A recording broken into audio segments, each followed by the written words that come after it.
नमस्कार बच्चों, हमारा आज का विषय है लघु कथा लेखन।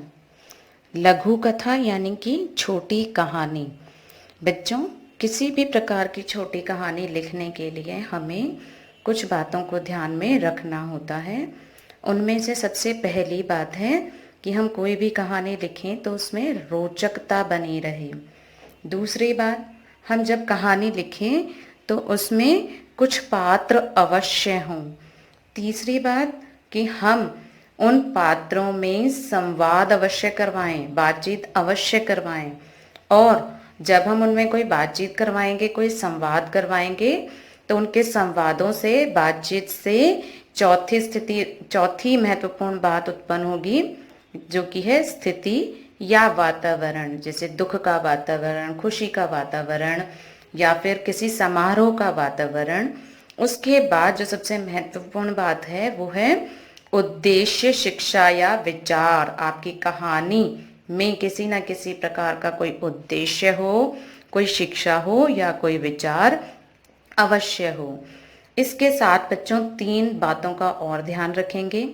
जब आप अपनी कहानी को शुरू करें तो कहानी का आरंभ जो है वो बहुत सरल हो, और जब कहानी मध्य तक पहुँचे यानी कि मध्य स्थिति तक पहुँचे तब कहानी में गतिशीलता होनी चाहिए, एक तरह की स्पीड होनी चाहिए।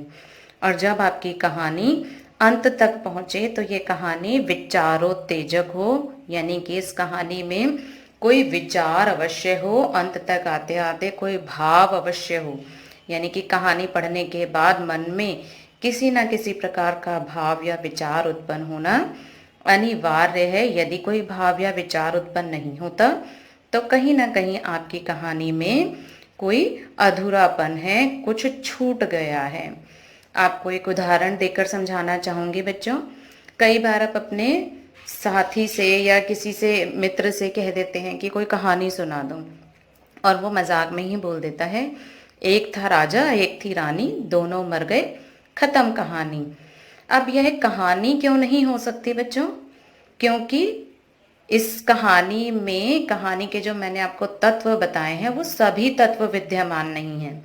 यदि उन तत्वों की दृष्टि से देखें तो कहानी में पात्र अवश्य हैं, एक राजा और एक रानी, और कहानी में वातावरण या स्थिति भी है, दुख का वातावरण है कि दोनों मर गए हैं। लेकिन कहानी में ना तो रोचकता है, ना ही पात्रों के मध्य कोई संवाद है, और ना ही इस कहानी को सुनकर मन में कोई विचार या कोई शिक्षा या कोई उद्देश्य उत्पन्न होता है। इसलिए इसे कहानी नहीं कहा जा सकता।